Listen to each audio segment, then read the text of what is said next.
Peace, y'all. Welcome to another episode of Silver Tongue Gorillas.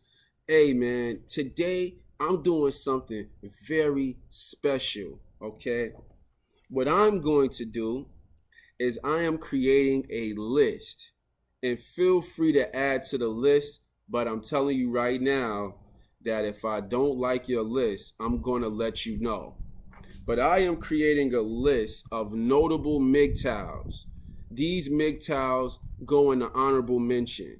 Why do these MGTOWs go in the honorable mention? Because a lot of times in society, we create labels for things. And when we create labels for things, we realize that other people were that all along, but they just never had that label at that time. Okay? But when you look at the core principles of these individuals, you can see that the core principles of these individuals align with men going their own way, being your own man, okay? Now,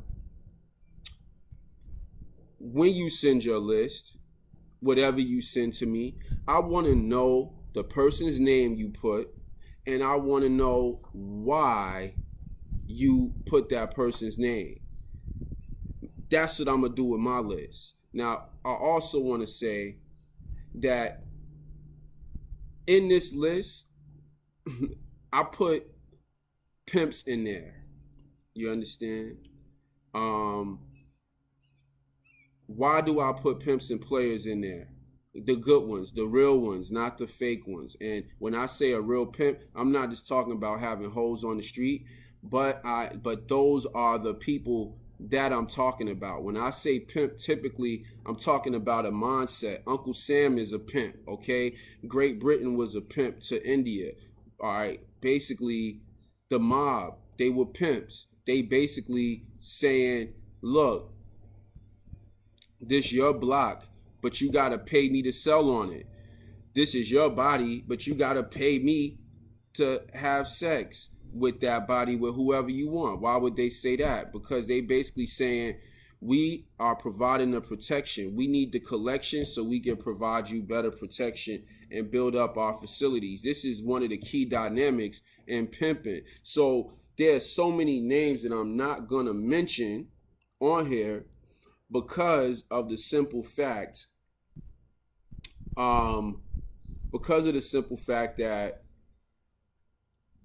that industry goes under there. Pimps and some real good players, some boss players.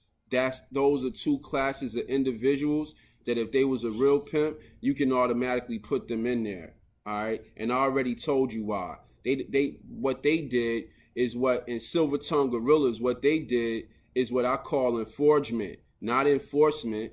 All right. They got you to they use their mind to basically make something happen. They use their mind. They didn't have to use force.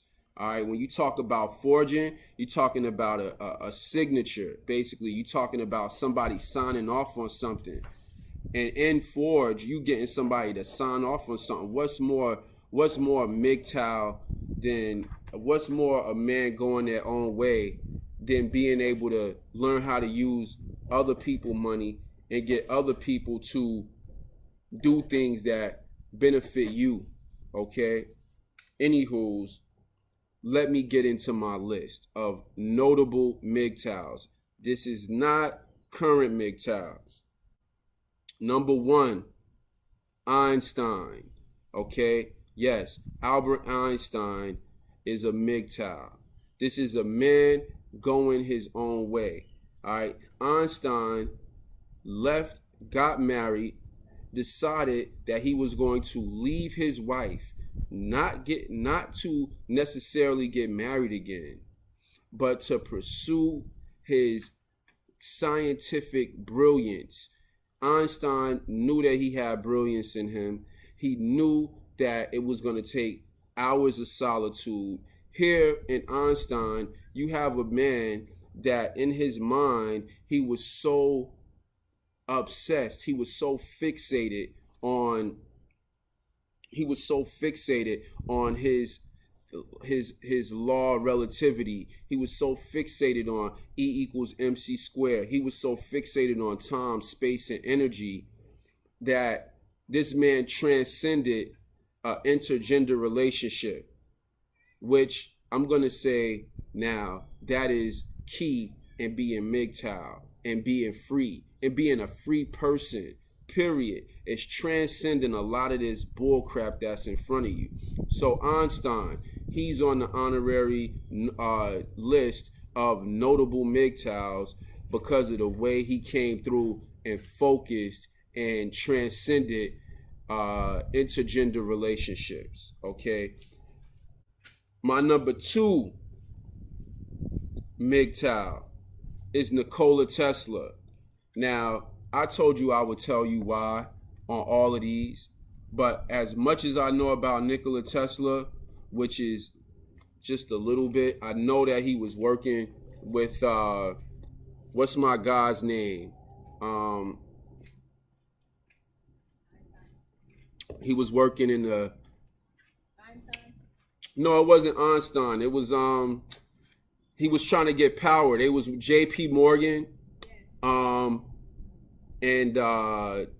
Basically, but the way Tesla was moving in his life was very MGTOW, right? It wasn't about love, this, that, and the third, okay? So I don't have a lot of insight into his love life and the way that he dealt with women, but based off what I know, based off of the things that I know about him, this was an individual that transcended that, and he went his own way in life, and he did things how he wanted to do it. And he talks a lot about solitude and, you know, thought experiments and going deep in the mind. I consider this man to be a MGTOW, and this is why. You can disagree with any of these and let me know why you disagree. Number 3, Iceberg Slim. All right. Now, obviously, I said pimps and players, good ones, go on the list. This guy is legendary. This guy is legendary as a pimp, a man that decided to go his own way, a man that decided that he was going to transcend intergender relationships by mastering the intergender relationship and basically making money off of it. So this is why Iceberg Slim is on there. And I could give you a million other reasons, but a lot of the game that's in the red pill community and stuff like that, a lot of this game, you get fonded you gotta get on Iceberg Slim and his book, and Pimp and Ken in their book, and just how the game is cold blooded, all right, in terms of intergender relationships. So that's why Iceberg Slim is on the list, okay? The 4th MGTOW, I have Dale Carnegie on there, but I might add him on there, all right? The 4th MGTOW, Tom Leyks, all right? Tom Leyks was out, and he was doing stuff before MGTOW had a name, before it had a title. But a lot of these guys get their stuff from Tom Leyks. And Tom Leyks was the guy that gave you the 10 Leyks rules. Y'all hear me talk about Tom Leyks a lot. He's super dope. He came in, his whole thing was, I'm going to teach men how to get laid. Not on no PUA, not on no pickup type deal, on some straightforward bravado. Tom Leyks was a Leo, so I think he was a Leo when I looked it up. So his whole thing was bravado. His whole thing was roaring like a lion roar. That was his whole thing. And he transcended intergender relationships. After his second marriage, he was pretty much done and let both of the women know that he married after that he was only getting married to them because they wanted to get married. But none of his property, none of his stuff was connected to them. When they decided they wanted to leave, they just left. He's also heavy about no children. So Tom Leyks came in, and he's like the godfather to me. He's the godfather of Red Pill, okay? And he's one of the first people with a microphone which is dynamic, to turn it around and say, hey, we're not going for this feminist bullcrap. So Tom Leyks, he's on the honorary list of MGTOWS, okay? The fifth person on my list, the Wright brothers, all right? I got this one from Coach Greg Adams, all right? He talked about back in the day when the Wright brothers was doing their thing, they had a rule, no women could be there. Like, it was a rule because it's a distraction. And this is what he said. If that's not true, if that's wrong, I scratch him off the list. But you get the idea, okay? The idea is that these men were so, just like Einstein, all of these men, what you want to notice about these men is they operating on a whole nother stratosphere mentally. They're operating on a whole nother stratosphere mentally. You understand? That's why I might not even want MGTOW to be considered red pill, because this MGTOW shit is high science. But ultimately, to be MGTOW means to transcend being a pussy boy for some pussy. All right. My sixth person on the honorable MGTOW list is Mahatma Gandhi. Here you go. Another man with a vision that decided to go his own way. You know, I'm going to give you my seventh person, and then I'm going to talk about both of them for a second. My seventh person is Nelson Mandela. All right. When we look at spiritual leaders, what we got to understand is that those spiritual leaders transcended intergender relationships.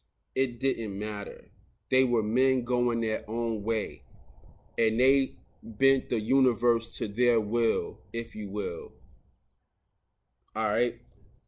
One of the reasons, and this is me sort of going into my past and dealing with some of the elements from my past that I understood and knew to be true. When people get in trouble with the law and they go into the interrogation room, right? It's mainly the cops will give you a cigarette so you can relax and start talking, because now you nicotine fiending, you need some cigarettes. So the cops like, hey man, I give you a cigarette. Next thing you know, you sitting back, you relaxing, you thinking about your animal comforts, blah, blah, blah. A lot of dudes start snitching. Well, the other aspect of the game is when they start talking about sentencing and things of this nature. A lot of dudes snitch because they afraid to be away from their girl, because they know when they're away from their girl, somebody else gonna be popping that cooch. This is one of the primary reasons why dudes snitch, because they don't want to be taken away from their wife and their children. But it's not that they don't want to be taken away from their wife because they want to keep smashing. They don't want to be taken away from their wife because they don't want nobody to smash her while she's away. This is blue pill mindset. This is operating from a fear-based mindset. This is saying that you have not transcended intergender relationships in that respect. When we look at Mahatma Gandhi, we look at a man that was married. Some of y'all like, oh, if you MGTOW, then you can't be married. Only get married once. But there are MGTOW men out there like Tom Leyks, like Nelson Mandela, if I'm not, if my mind is working, that basically they were married. So getting married or not getting married, it's just like, why do it? But if you do it, it doesn't mean that you're not MGTOW. It just means that you decided to get on a plantation, basically. But even saying that in a way is tongue in cheek, because no matter what your circumstances are, if you're a man going your own way, you can transcend those circumstances, okay? So when we look at a guy like Mahatma Gandhi, how does he make it on the list? This dude is getting locked up. He's away from his woman. He not worried about nobody having sex with his woman while he away. He's not even super, I guess how you want to put it, into chasing his penis. You know, he's not like super, I gotta have sex with everything moving. You know what I mean? So this is why he's on the list. Nelson Mandela, same thing. Sat in jail for over 50 years. You know what I mean? So this is why these two men are on the list, because they transcended intergender relationships. They were men with a purpose. They were men with a voice, and they did not allow themselves to become prisoners to the intergender relationship. They transcended it, okay? Now, we got number 8 on the list, Bob Marley, all right? As we all know, or maybe we don't, Bob Marley was married to Rita Marley, but Bob Marley also had kids with Miss Jamaica. Bob Marley had a house that his family was in, and then he bought another house right close to them that was his own house that he could sleep in, that he could have the fellas and gentlemen come over and they could talk hood politics and talk about different things, all right?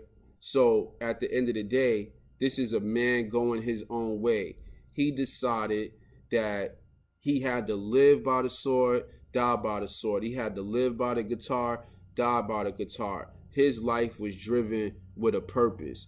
A lot of y'all talk about purpose, but really having a purpose is something that helps you transcend everything. And for those people that don't have a purpose, I sort of feel a level of empathy for you, because at the end of the day, it's very difficult to wake up with a passion and a zest, and your purpose is almost like it grounds you, all right? But this is what we see here with Bob Marley. We see that he transcended the game, you know what I mean? And he made reggae a worldwide music. But one of the things that it was pivotal for Bob Marley to deal with in order to do that was he had to be going his own way, and his woman had to be a reflection of him and deal with the things that came with being inside his world, all right? But going his own way came before that, because you can't ask a woman to believe in you. You have to do it and see if she follow. If she follow, that means she believe. If she don't follow, that means she don't believe, all right? But either way, you gotta go. You gotta be on your path. Any man that finds a woman that believes, though, this is one of the most powerful forces that you can have behind you, if it's genuine. But if not, if you don't have a woman behind you, you can still become the #1 reggae artist, or you can still do great things without that. But with that comes a whole nother source of inspiration, all right? So anywho's, you know, Bob Marley is honorable MGTOW, all right? Now, my 9th honorable MGTOW is Fela Kuti. Fela Kuti, for y'all that don't know, is an African musician. And much like Bob Marley, he ended up having like 50 wives, and he died from AIDS, or at least that's what they say. I don't know if that's propaganda or what, but Fela Kuti was a man going his own way, and he wanted to bring Afrocentric jazz. He loved jazz, the Fela Kuti 40 or something like that. I love Fela. But anyways, he transcended intergender relationships to the point where once again, he moved like Bob Marley. His family stayed in a separate house from him. He didn't buy another house for him and other women to be in. He bought another house for him and the fellas. See what I'm talking about? And if women came over, they came over, but that was his house for that. And I think that, you know, me personally, because I believe in feng shui, and not believe, because I practice feng shui, I think it's a lot of value in giving your family a home that is for your family, and figuring out a way to build something that is separate from your family, where you can hold court and build on your thought experiments and things of that nature. That's what Fela Kuti did. That's why he's number 9 on my list. All right. Now, number 10 on my list, and this is going to be it right here. I do have another name on there. I forgot why I put him, but this is not the end of this list. This list is going to continue to build, gentlemen.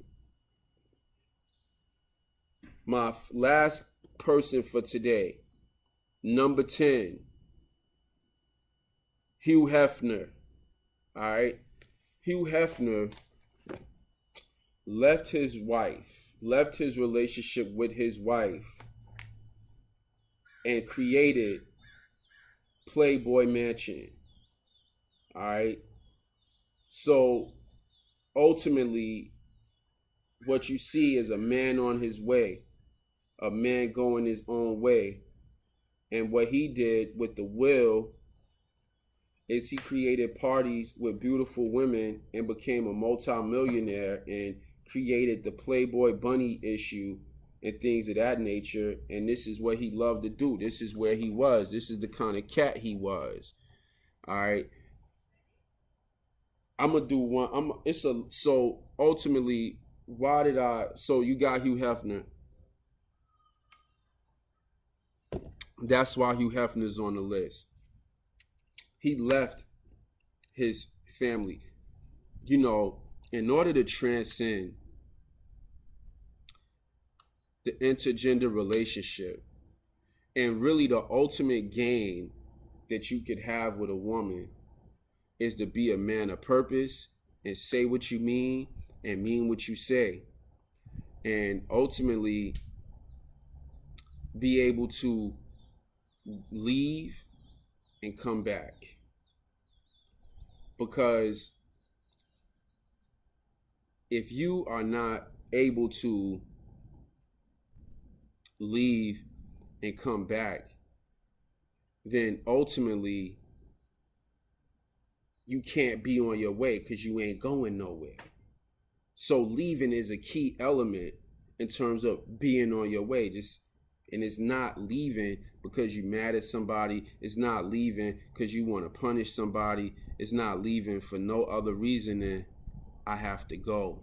My dreams, my destiny is calling, and I love you, but at the end of the day, I gotta go. This is a part of a man going his own way. Okay?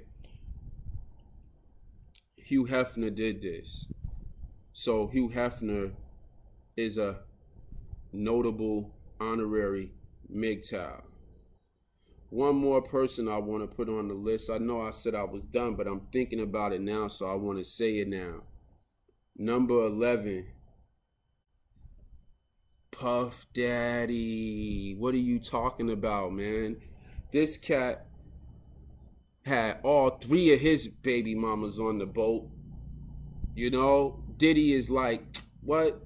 Russell Simmons. Oh, Jesus. Russell Simmons. These dudes is out here. They've been laying down heavy game, man, for a long time, right?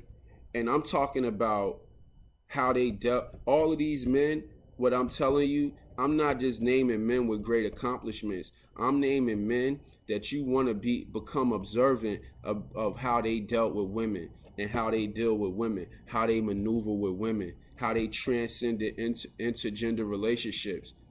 You know, Bob Marley had his guitar, he was a singer, and you could say that was a part of his game. But, you know, it's something completely different, gentlemen. It's one thing, you know, for you to be looking at choosing signals and seeing it for a woman like you. But it's a whole nother thing when you see a little shooby-doo, when you see a little fine shorty or somebody that fits your little profile or your radar, and even if they say no, you're gonna ask 6 times. And when she say yes, she's saying yes to your rules and playing like how you wanna play, even though you pursue her. See what I'm talking about? This is what I'm saying, is that this is some old Jedi mind shit that these cats was on, where the way that they was dealing with women on the intergender, it was just like, and you know, so these are my honorary MGTOWS, men going their own way, that transcended intergender relationships. Not saying that they didn't, and they dealt with that. They dealt with what it was to deal with a woman. I remember watching Mahatma Gandhi movie, and there was a reporter that was following him around, asking him questions. He straight up looked at her like, "You're a temptress." He looked at her and looked through her like, "I'm not going for your shit. You're a temptress." All right. So at the end of the day, this is my video. These are the 12 people now. These are the 12 people that I chose as I'm brainstorming. Like I said, I'm going to come up with more. But anybody you looking at out there that you want to add to the list, that's pretty much the criteria for the list. It's a man going his own way. It's not about if he was ever married before. It's not about if, you know, it's not about all of that. It's about a man going his own way and calling his own shot. Peace, y'all.